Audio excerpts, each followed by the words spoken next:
Conheci Camila em uma exposição de arte local, em uma chuvosa noite de quinta-feira em Nashville. Eu só fui porque meu colega Ita insistiu que eu precisava de mais cultura na vida do que apenas planilhas e relatórios trimestrais. Como analista de dados em uma empresa de consultoria de tecnologia de médio porte, eu levava uma existência bem estruturada. Acordar às 6h30, academia, trabalho, casa, repetir. Camila trabalhava meio período na galeria enquanto concluía o curso de jornalismo e tinha uma energia contagiante que fazia todos ao seu redor se sentirem mais vivos. Ela explicava uma escultura particularmente abstrata para um casal de idosos quando a notei pela primeira vez, gesticulando com entusiasmo e, de algum modo, dando total sentido ao que para mim parecia apenas sucata de metal. Quando percebeu meu olhar e sorriu, senti algo se mover no peito de um jeito que não acontecia desde a faculdade. Nossa primeira conversa durou 3 horas. Camila tinha opinião sobre tudo, a técnica do artista, a iluminação da galeria, o vinho pretensioso que serviam.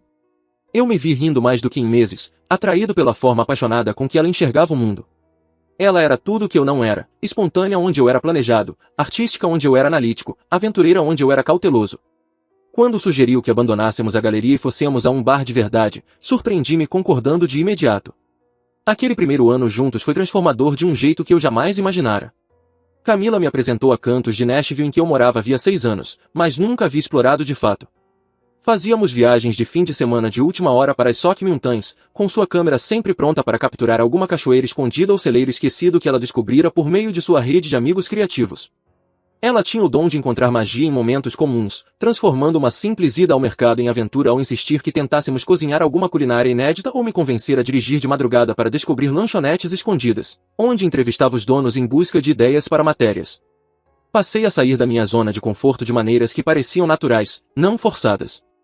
Camila me arrastava para saraus de poesia, shows em locais alternativos e feiras de arte, onde eu havia se entrosar com fotógrafos, escritores e músicos que adoravam sua curiosidade e interesse genuíno pelo trabalho deles.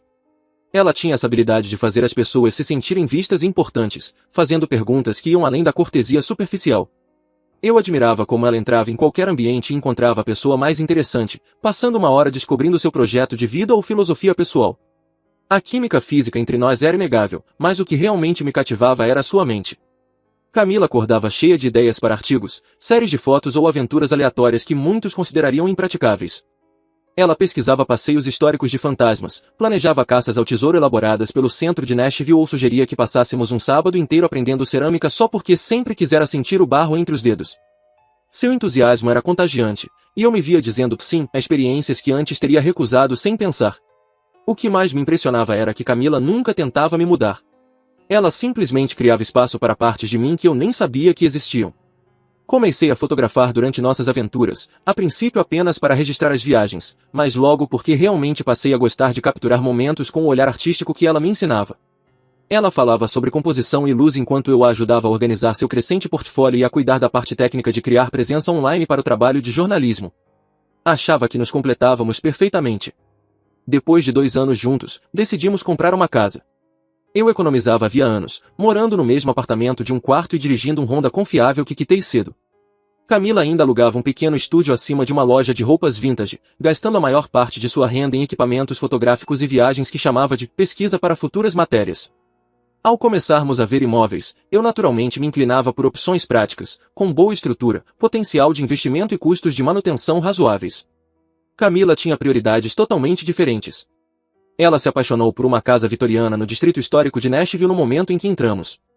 Construída em 1892, tinha piso de madeira original, pé direito de 3,6 metros e uma varanda em torno de toda a casa que ela imediatamente declarou perfeita para café da manhã e vinho ao entardecer. A casa precisava de reparos, fiação antiga, encanamento que fazia barulhos preocupantes e uma cozinha que não era atualizada desde a década de 1970.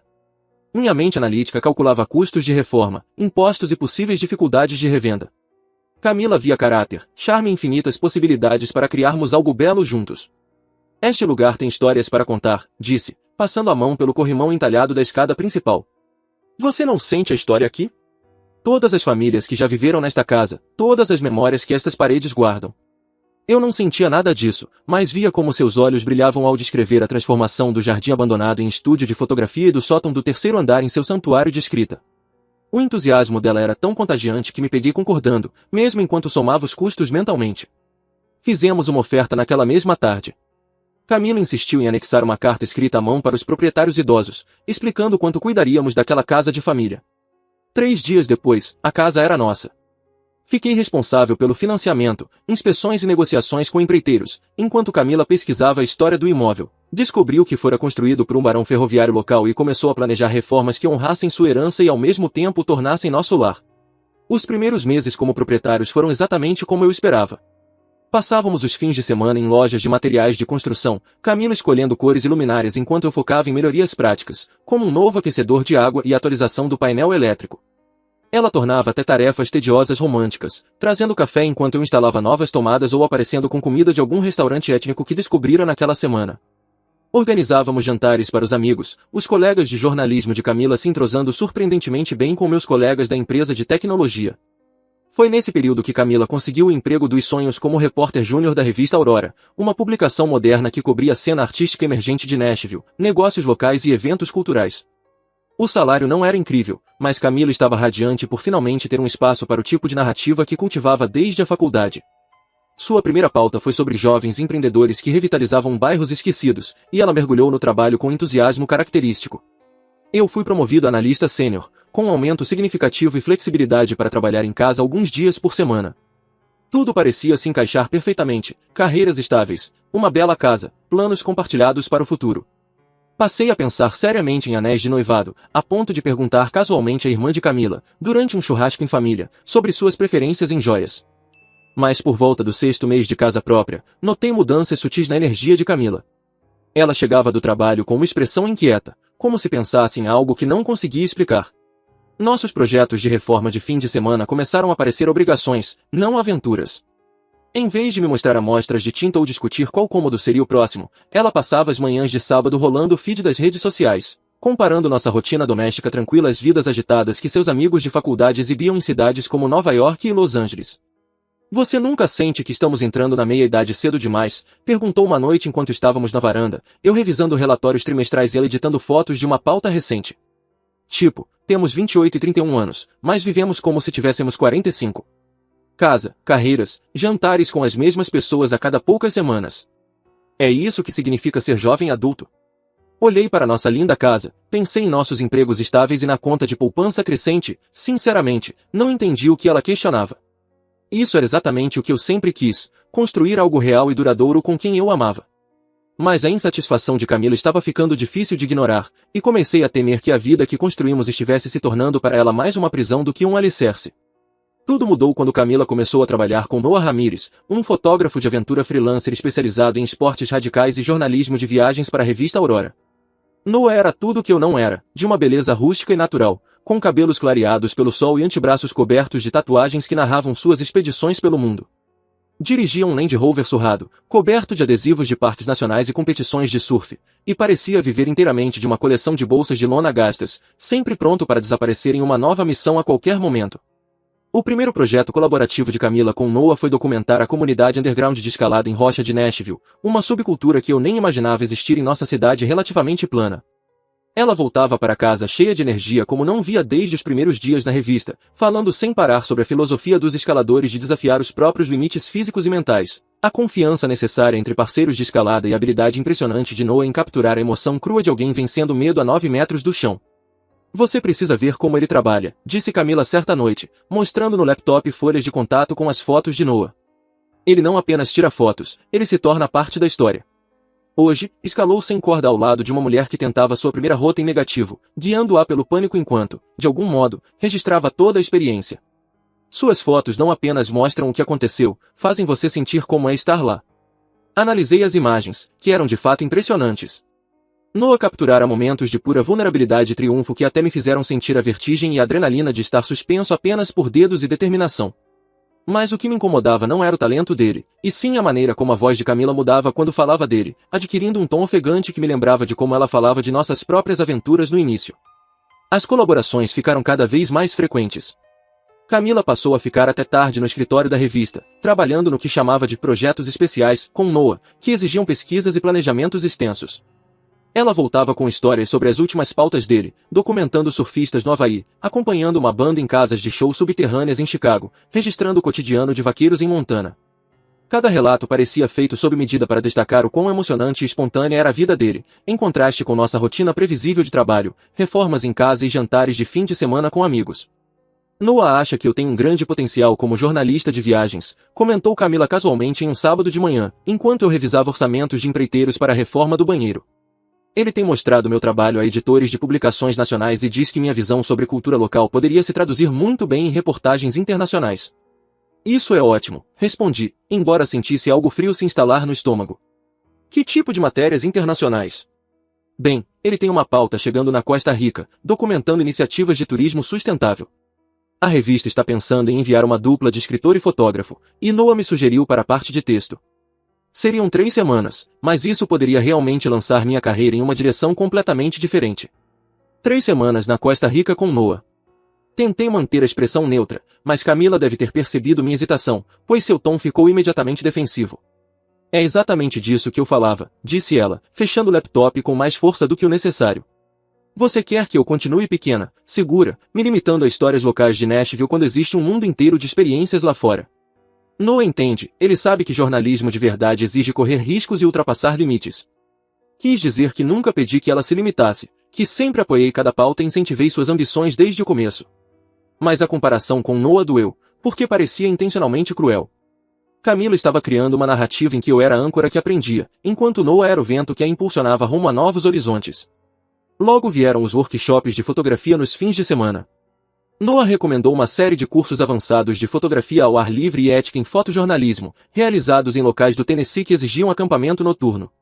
Camila se inscreveu de imediato, comprando equipamentos novos e caros, mais adequados a expedições em áreas remotas do que a simples oficinas em parques estaduais. Preciso ampliar minhas habilidades, explicou, mostrando uma mochila fotográfica de alto nível que custava mais do que nossa prestação mensal da casa. Noah diz que os melhores fotógrafos de viagem são totalmente autossuficientes. Eles lidam com qualquer ambiente, qualquer condição de luz, qualquer imprevisto no campo. O que me chamou a atenção não foi sua vontade de evoluir, mas a mudança completa em seus interesses. 6 meses antes, Camila era apaixonada por documentar a cena artística local de Nashville, encontrando beleza em ambientes urbanos e contando histórias sobre as pessoas que tornavam a cidade única. Agora, falava o tempo todo sobre experiências autênticas, viver sem limites e não deixar o medo ditar suas escolhas, frases que soavam mais como a filosofia de Noah do que como pensamentos próprios. Quando sugeri planejarmos férias juntos, talvez visitar alguns dos parques nacionais que ela vinha fotografando, Camila desviou logo. Não posso me comprometer com viagens agora, disse. Noah acha que podem surgir pautas de última hora, e preciso ficar flexível e disponível. Você entende, não é? Essa pode ser minha chance de entrar em publicações nacionais. Eu entendi que já não fazia parte dos planos dela, que em algum ponto eu me tornará um obstáculo a ser superado em vez de um parceiro para compartilhar experiências. Mas compreender algo e saber como reagir são desafios bem diferentes. E eu me via torcendo para que o fascínio de Camila pelo estilo de vida de Noah se esgotasse quando ela percebesse as realidades práticas de viver sem estabilidade ou compromisso com nada além da próxima pauta excitante. As ligações começaram a acontecer durante nosso jantar. O celular de Camila vibrava, ela olhava a tela e, de repente, sua expressão mudava por completo. Desculpa, preciso atender, é trabalho, dizia, saindo para a varanda ou subindo para o quarto. As conversas duravam de 20 minutos a mais de 1 hora e, quando voltava, ela estava cheia de energia de um jeito que nossos jantares tranquilos já não despertavam. Noah tem notícias incríveis sobre uma possível pauta, explicava, sentando-se de novo à mesa onde a comida já esfriara. Uma revista em Denver quer destacar o trabalho dele sobre esqui fora de pista, e estão procurando um escritor que entenda de cultura ao ar livre. Ele acha que eu seria perfeita, mas precisamos preparar a proposta rapidamente. Eu assentia e fazia perguntas adequadas sobre prazos e requisitos, mas as respostas de Camila eram sempre vagas, focadas muito mais na visão de Noah para o projeto do que em detalhes concretos sobre sua própria função de redatora. O que mais me incomodava não era o sigilo dessas chamadas, mas como toda a energia de Camila mudava durante elas. Eu conseguia ouvir suas risadas lá de cima, sua voz assumindo um tom animado que eu não escutava havia meses quando falava comigo. As sessões de trabalho nos fins de semana viraram rotina. Camila saía sábado de manhã para reuniões de planejamento em cafés pela cidade, voltando no fim da tarde com novas ideias e uma excitação quase incontrolável sobre o que ela e Noah estavam criando.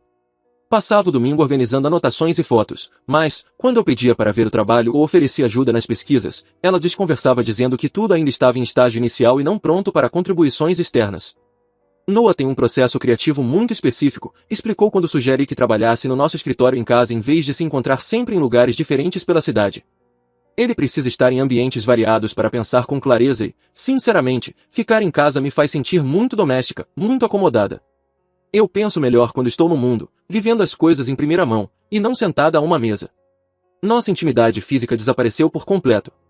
Camila começou a ir para a cama muito mais tarde do que eu, alegando que era mais criativa à noite e não queria interromper o fluxo de trabalho. Quando finalmente se deitava, estava exausta das longas jornadas e dos projetos de fim de semana. As manhãs viraram correria, ela tomava banho rapidamente e saía cedo para a revista, muitas vezes sem tomar café, dizendo que comeria algo pelo caminho. Quando tentei falar sobre a distância crescente entre nós, Camila transformava a conversa em uma discussão sobre minhas expectativas e inseguranças. Você está sendo possessivo, ela dizia. É exatamente isso que eu quis dizer quando falei que me sentia presa. Você quer que eu preste contas de cada hora do meu dia e me reporte o tempo todo como se tivesse um oficial de condicional. Não percebe como isso sufoca? Mas eu não pedia que ela prestasse contas de cada hora. Eu pedia que ela se fizesse presente em nosso relacionamento de maneira significativa. Eu pedia que tivéssemos conversas à mesa que não girassem em torno das aventuras de Noah, que passássemos alguns fins de semana juntos, que agíssemos como se estivéssemos construindo algo em vez de ela usar nossa casa como um lugar conveniente para dormir entre suas experiências de vida reais. A redecoração começou sem qualquer conversa. Cheguei em casa certa noite e encontrei a sala totalmente rearranjada, com nosso sofá confortável trocado por almofadas no chão e mesas baixas que, segundo Camila, criavam um fluxo de energia melhor para o pensamento criativo. As fotos de família que exibíamos foram substituídas por imagens artísticas das diversas pautas dela, e várias das fotografias de Noah foram penduradas em destaque por todo o cômodo. Espero que você não se importe, disse ela, sem soar realmente preocupada com a minha opinião. Noah me ajudou a perceber como nosso espaço tinha se tornado convencional. Ele diz que o ambiente molda sua consciência e que, se você quer pensar como um artista, precisa viver como um. Você não acha que agora está mais autêntico, mais vivo? Olhei em volta para a sala transformada, que já não parecia nossa, e sim uma galeria que exibia as novas preferências estéticas de Camila. As fotos dramáticas de escaladores e surfistas de Noah dominavam as paredes, indiscutivelmente belas, mas completamente desconectadas da nossa vida em Nashville. Meus livros haviam sido deslocados para prateleiras menos visíveis, substituídos por coleções de fotografia e guias de viagem para lugares que Camila jamais mencionara antes de conhecer Noah.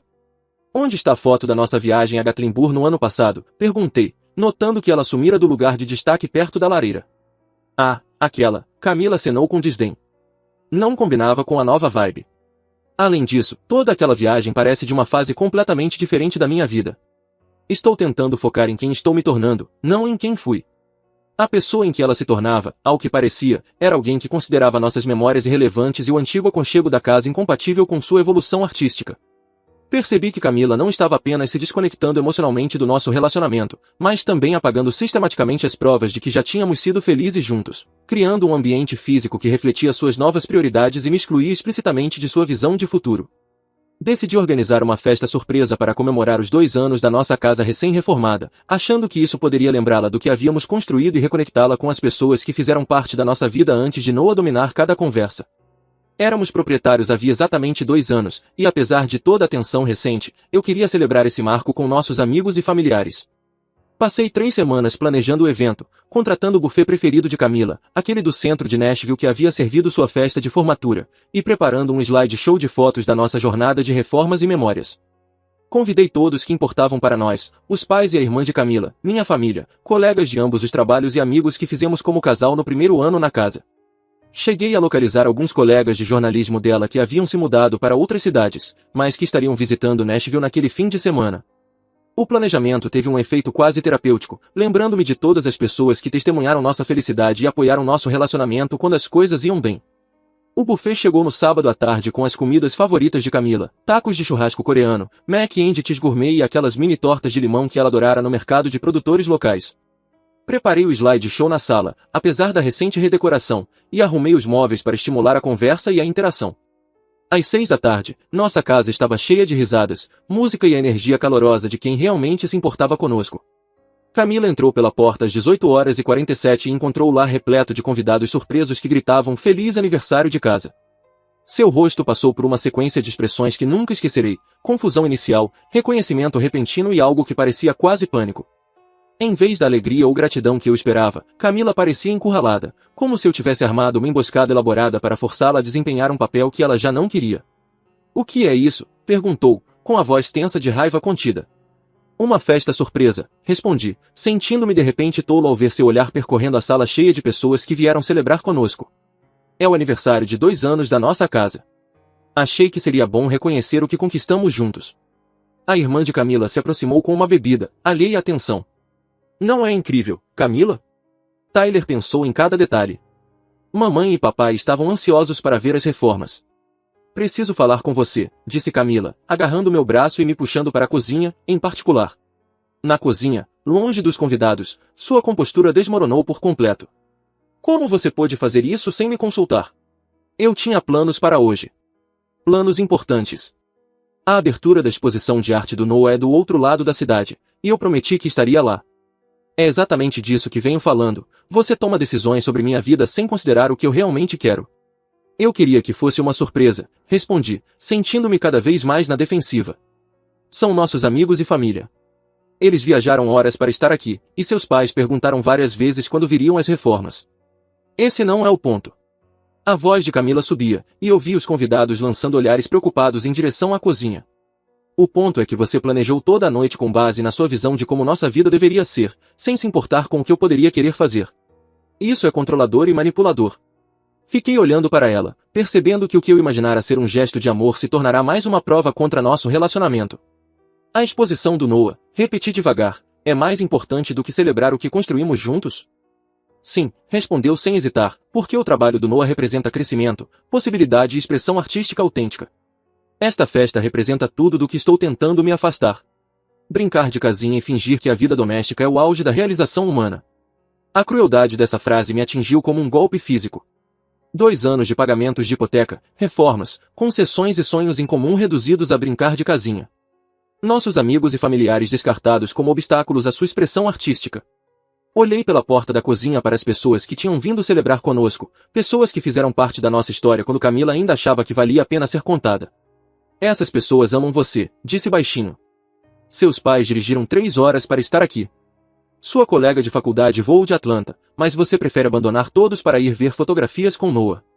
"Prefiro estar em um lugar onde possa respirar", retrucou Camila.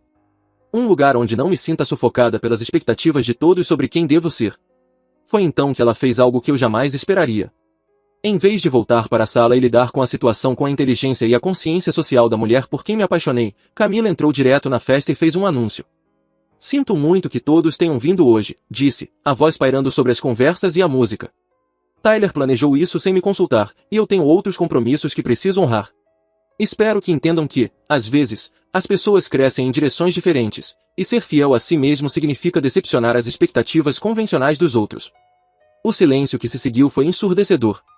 A mãe de Camila parecia genuinamente confusa, o rosto da minha irmã mostrava pura raiva, e nossos amigos trocavam olhares que claramente questionavam o que tinham acabado de presenciar.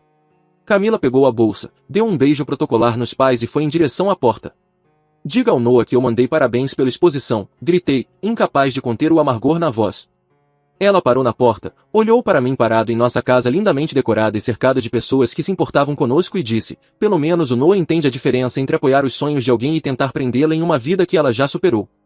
Depois que saiu, passei a noite mais humilhante da minha vida adulta explicando a ausência de Camila aos nossos convidados perplexos, inventando desculpas para um comportamento que não tinha justificativa plausível e observando pessoas que haviam dirigido horas para nos prestigiar irem embora mais cedo porque a situação se tornará desconfortável demais para suportar. Os pais dela ficaram até o fim, ajudando-me a limpar enquanto evitavam cuidadosamente qualquer conversa direta sobre a rejeição pública da filha a tudo que havíamos construído juntos. Camila voltou na manhã seguinte por volta das 10 horas, com aparência exausta e levemente de ressaca, carregando o café da cara cafeteria do centro que começara a frequentar com o grupo de Noah. Eu estava sentado à mesa da cozinha com meu laptop, pesquisando corretores de imóveis e tentando calcular o valor de mercado da casa. Ela pousou o café e me olhou com uma expressão difícil de decifrar, parte culpa, parte desafio e algo que talvez fosse alívio. "Precisamos ter uma conversa séria sobre nós", disse, acomodando-se na cadeira em frente. "A noite de ontem deixou claro que queremos coisas completamente diferentes da vida, e não acho justo para nenhum de nós continuar fingindo o contrário." Fechei o laptop e lhe dei toda a atenção, embora parte de mim já soubesse para onde aquela conversa se encaminhava, pela linguagem corporal dela e pelo cuidado com que escolhia as palavras. Tenho pensado muito, continuou Camila, sobre quem sou e o que quero para meus 20 e poucos anos, para minha carreira, para a vida em geral. Acho que preciso de um tempo para explorar o que mais existe, para descobrir quem sou fora deste relacionamento, fora desta situação doméstica que criamos. O que exatamente isso significa? Perguntei, embora suspeitasse da resposta. Acho que deveríamos ter uma separação temporária, disse ela, as palavras saindo rapidamente, como se as tivesse ensaiado. Nada permanente, só um espaço para eu vivenciar a vida de forma independente e descobrir o que realmente quero em vez do que acho que deveria querer. Você é uma pessoa incrível, Tyler, mas temo ter me estabelecido cedo demais, antes de realmente me conhecer ou explorar minhas opções. Havia algo a mais. Camila queria permissão para levar adiante o que estava surgindo com Noah enquanto mantinha nossa casa, nosso relacionamento e nossa vida em comum como uma rede de segurança caso sua exploração não saísse como planejava. Queria a tranquilidade de saber que poderia voltar à nossa estabilidade se as aventuras com Noah se revelassem decepcionantes ou insustentáveis. Quanto tempo é temporário? Perguntei. Não sei, admitiu. Talvez 6 meses? Talvez 1 ano? Só preciso ver o que é possível quando não me limito à visão de uma única pessoa sobre como minha vida deve ser. Noah acha, pare, interrompi. Não me diga o que o Noah pensa sobre nosso relacionamento. Eu realmente não quero ouvir análise dele sobre a nossa situação. O rosto de Camila corou. Isso não é sobre o Noah. É sobre eu precisar crescer como pessoa e artista sem me sentir culpada por decepcionar as expectativas de alguém. Mas era absolutamente sobre Noah e nós dois sabíamos. Camila queria explorar um relacionamento com ele sem as complicações de terminar oficialmente comigo primeiro. Queria ter sua aventura enquanto mantinha nossa casa como endereço permanente e nosso relacionamento como plano B. Levantei-me da mesa e fui até a janela, olhando para o jardim onde Camila costumava fotografar flores e insetos na fase mais doméstica. Não me passou despercebida a ironia de ela pedir liberdade para explorar justamente quando a primavera chegava e nosso quintal voltava a florescer. Tudo bem, disse, virando-me para encará-la. Se você quer explorar o que existe lá fora, deve fazer isso totalmente livre, sem obrigações comigo ou com a vida que construímos juntos. A expressão de Camila mudou de alívio para confusão. O que você quer dizer? Quero dizer que, se vá embora, vá completamente. Não mantenha um pé neste relacionamento enquanto testa outras possibilidades. Isso não é justo comigo e, honestamente, não é justo com você. Voltei para a mesa e reabri o laptop, abrindo o site de imóveis que consultava. Vou colocar a casa à venda esta semana. Se você quer descobrir quem é de forma independente, deve fazer isso sem o cobertor de segurança de saber que sempre poderá voltar à nossa vida em comum se as coisas não derem certo. A cor sumiu do rosto de Camila. Tyler, você está sendo extremo. Eu nunca disse que queria terminar de forma definitiva. Só preciso de um espaço para entender o que quero. E eu preciso de um espaço para entender o que mereço, respondi com calma. Mereço estar com alguém que me escolha ativamente, não com alguém que me veja como opção segura enquanto experimenta alternativas mais emocionantes. Camila começou a chorar então, mas não eram as lágrimas manipuladoras de discussões anteriores. Parecia um pânico genuíno ao perceber que sua rede de segurança estava sumindo. Você não pode simplesmente vender nossa casa, disse. Colocamos tanto trabalho nela. Esta é a nossa casa. Era a nossa casa, corrigi. Mas você acabou de dizer que precisa descobrir quem é fora dessa situação doméstica. Então vamos eliminar a situação completamente e ver o que cada um de nós descobre sobre si mesmo. Liguei para o corretor naquela tarde, enquanto Camila estava no andar de cima arrumando algumas roupas. À noite, já tínhamos um encontro marcado para discutir preço e estratégia de venda. Camila passou os dias seguintes alternando entre acusações furiosas de que eu estava sendo vingativo e tentativas desesperadas de negociar algum meio-termo em que pudesse ter seu tempo de exploração mantendo nosso relacionamento em suspenso. Não era isso que eu queria, disse numa quarta-feira, quando a placa de vende-se foi instalada em nosso jardim. Eu queria que crescêssemos juntos, apenas com um espaço saudável para desenvolvimento individual. Não, respondi, observando os vizinhos notarem a placa e começarem a trocar mensagens. Você queria que eu esperasse como seu plano reserva enquanto descobria se o estilo de vida do Noah era mais atraente do que o que construímos. Estou escolhendo não ser a segunda opção de ninguém. A casa foi vendida em 3 semanas para um jovem casal que me lembrou dolorosamente de nós 2 anos antes, cheios de entusiasmo para reformar o espaço e construir um futuro. Camila acompanhou o fechamento da venda com crescente desespero, finalmente entendendo que eu não estava blefando nem tentando manipulá-la para mudar de ideia. Eu realmente a estava deixando ir, de forma completa e definitiva, exatamente como ela dizia querer. Eu já vinha procurando emprego em segredo havia semanas, entrando em contato com conhecidos de outras cidades e avaliando oportunidades que me dessem um recomeço total. quando um centro de pesquisas no deserto de Tucson, no Arizona, me ofereceu uma vaga de analista sênior com aumento significativo e a chance de trabalhar em projetos de energia renovável, aceitei imediatamente. O trabalho era fascinante, analisando dados de eficiência de energia solar e eólica em um dos mercados de energia renovável mais promissores do país, e a mudança completa de ambiente parecia exatamente o que eu precisava. Camila estava hospedada no apartamento de Noah nas últimas semanas antes do fechamento da venda, supostamente para me dar espaço para cuidar da parte logística, mas na verdade porque o relacionamento deles se intensificara assim que ela decidiu me deixar. Não contei a ela sobre minha busca de emprego nem sobre meus planos de deixar Nashville para sempre. Ela deixará claro que minha vida e minhas decisões já não lhe diziam respeito, então retribuí planejando minhas grandes mudanças sem consultá-la. 2 dias depois de assinarmos a papelada de fechamento, carreguei tudo que possuía em um caminhão de mudanças alugado e dirigi 12 horas direto até Tucson. Encontrei uma pequena casa de adobe perto das montanhas Catalina, cercada por paisagens desérticas que pareciam outro planeta em comparação com as colinas verdes e os verões úmidos de Nashville. A casa tinha janelas enormes que revelavam amanheceres e entardeceres incríveis, e pela primeira vez em meses, senti que podia respirar fundo novamente. Deliberadamente, não atualizei minhas redes sociais com meu novo endereço, bloqueei Camila em todas as plataformas e troquei meu número de telefone. Queria um rompimento completamente limpo com a vida que compartilhamos em Nashville, sem qualquer possibilidade de Camila me procurar quando sua fase de exploração inevitavelmente encontrasse complicações. Eu já tinha aprendido observando amigos demais serem manipulados emocionalmente por ex-parceiros que os mantinham em espera para obter conforto e validação. Minha nova rotina era simples e satisfatória. Eu acordava cedo para ver o nascer do sol sobre as montanhas, trabalhava em casa analisando dados de energia renovável e passava as noites explorando trilhas no deserto e aprendendo fotografia de paisagens áridas. Aquele ambiente era severo, mas belo, exigindo respeito e oferecendo recompensas a quem tivesse paciência para compreender seus ritmos. Comecei a levar a fotografia a sério pela primeira vez, capturando imagens de cactos saguaro, tempestades de areia e animais selvagens que nada lembravam os cliques artísticos que Camila fazia do cenário urbano de Nashville. 5 semanas depois da minha nova vida, minha irmã Sarah ligou com uma notícia que eu não havia pedido, mas de algum modo não me surpreendeu.